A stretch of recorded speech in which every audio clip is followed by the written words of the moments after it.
한국고용정보원에 의하면 대졸자의 60%가 4년 이내에 직장을 옮기거나 미취업 상태로 돌아간다고 합니다. 전공과 다른 업무를 맡거나 적성 또는 흥미와 맞지 않아서가 가장 큰 이유라고 하는데요. 60% 상당히 높은 수치예요. 네, 취업난이 심각하다 보니까 일단 입사를 하고 보자 그런 경향이 있어서인 것 같은데요. 사실은 직장의 개념보다는 직업의 개념을 갖고 있는 것이 중요하겠습니다. 그래서 어렸을 때부터 진로 분야를 좀 설정하고 계획을 세워서 역량을 갖출 수 있도록 하는 것이 중요하겠습니다. 네, 그 길을 좀 잘 찾도록 저희가 도와드려야 되겠죠? 도전 직업체험 힘차게 출발하겠습니다. 오늘의 주인공 나와 있어요. 안녕하세요. 안녕하세요. 인천 해사고등학교 1학년 임정훈입니다. 자, 해사고등학교에 다니면 아무래도 해양 관련된 직업에 관심이 높다는 얘기일 텐데 어떤 꿈을 가지고 있나요? 옛날에 중국 어선들이 저희 영해에 침범했을 때 소탕하시거나 아니면은 배가 침몰했을 때 선원들을 구조하시는 모습을 보고 해양경찰에 관심이 좀 있었습니다. 자, 고등학교 진학해서 꿈이 좀 더 구체화됐다고 들었는데 어떤 특별한 계기가 있었나요? 저희 학교에서 강연 프로그램을 많이 하는데 그 중에 하나 해양경찰분이 오셔서 강연해 주시는데 그것을 보고 더 확신을 가지게 됐습니다. 네, 사실 요즘은 고등학교들이 참 다양화가 되면서 학생들은 본인이 좋아하는 고등학교를 선택할 수 있다는 장점이 있지만 반대로 어린 나이에 고등학교를 선택하고 진로를 결정해야 되기 때문에 좀 걱정되는 부분도 많아요. 네, 그런 면이 분명히 있지요. 그래서 어린 학생들에게는 중요한 선택과 결정을 해야 된다라는 어려움이 또 있고 입시 부담의 문제도 또 있죠. 네. 그런데 이제 특목고 그러면은 특수한 목적을 가지고 그 해당 분야의 전문 인재 양성을 목표로 해서 설립된 고등학교이거든요. 그래서 교육 과정이나 내용이 굉장히 특화되어 있고 우수한 학생들도 많이 진학을 하고 있습니다.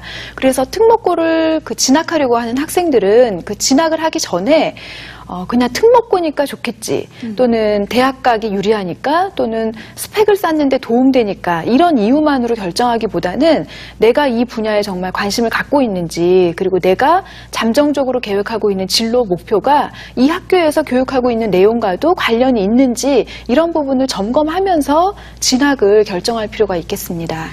일반적으로 경찰이라고 하면 우리 사회의 질서를 유지하고 안전을 책임지는 일이잖아요. 네. 그런데 이 해양경찰이라고 하면 맡는 임무나 업무가 좀 다르겠죠?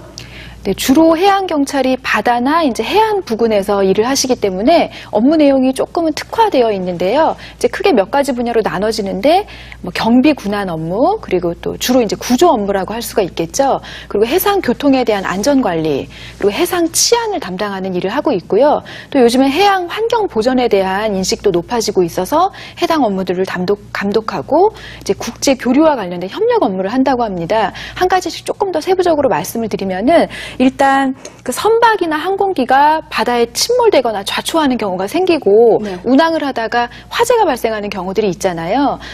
이런 비상 상황에 출동을 해서 그 군안하거나 구조하는 업무를 담당하고요. 요즘에 이제 해안에서 각종 레저 활동을 하시는 분들이 많이 있기 때문에 그분들이 사고가 발생하지 않도록 미리 예방을 하고 계도하는 업무들을 하시죠. 그래서 바닷가 가면 해양경찰 이렇게 뒤에 붙이시고 뭐 해안선에 너무 가까이 가지 말라고 또 지도하는 분들이 계시는데 바로 그런 분들이 해양경찰이라고 할 수가 있고요. 이제 세 번째는 그 바다를 통해서 여러 가지 뭐 밀수라든가 아니면 절도, 해상 강도 이런 일들이 또 발생하고 요즘에는 배타적 경제 수역 때문에 국가 간에도 조업을 할 수 있는 활동 영역이 구분되어 있는데 뭐 중국 어선이나 타국의 어선들이 이쪽에 와서 조업을 하는 경우들이 있지요. 그래서 그런 부분에 대해서 어떤 발생하는 여러 가지 범죄 이런 것들을 예방하는 일을 하고 있습니다.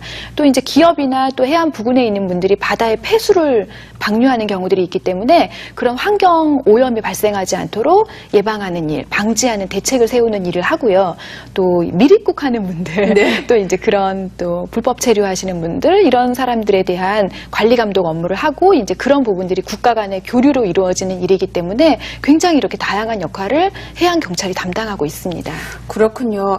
자, 정훈 학생 지금 해사고등학교에 다니고 있는데 학교에서 이런 체험 활동 같은 거 해보지 않았나요? 체험 활동을 해보긴 하는데요. 해양경찰이 하는 업무와는 저희가 좀 다른 것을 실습해보기 때문에 좀 다른 개념의 실습을 하고 있습니다. 그렇다면 이 직업체험 활동을 신청한 계기가 있다면요. 특별한 이유가 있을까요? 육상이나 해상이나 하늘에서 해양경찰분들이 하시는 거를 정확하게 알고 체험을 해보고 싶어서 신청하게 됐습니다. 네, 육해공 업무를 두루두루 체험해보고 싶다. 욕심이 많은 친구인데요. 과연 현장에서의 모습은 어땠을까요? 도전 직업체험 해양경찰 편입니다. 대한민국 해양안전의 수호자, 해양경찰. 해양경찰의 첫 번째 업무, 바다를 지켜라. 해상에서의 업무 체험을 위해 부두를 찾은 정훈이가 해양경찰 경비함정의 함장님을 만났다. 안녕하세요. 해상고등학교 1학년 김정훈입니다. 반갑습니다. 3.8화 함장 노웅재입니다. 해양경찰 함정에 한번 들어가 보고 싶었는데요. 이런 기회가 와서 좋고요. 얼른 들어가 보고 싶어요. 해상 범죄를 예방하고 단속하는 해양경찰의 일상이 펼쳐지는 곳, 바로 경비함정이다. 그 중에서도 정훈이의 발걸음이 가장 먼저 향한 곳은 배의 머리라고도 할 수 있는 조타실. 임종훈 학생은 뭐 항해를 지금 전공하고 있어요? 항해니까 뭐 조타기도 한번 올라가. 조타기 한번 타고. 여기서 함장인 제가 조타 명령을 할 때 키 오른편 15도 그러면은 키 오른편 15도 잡기 써. 네. 어? 그런 식으로 복청을 해줘야 함장이 지휘한 것을 조타사가 알아듣고 행동을 했구나. 네. 그걸 알 수 있으니까 한번 해보겠습니다.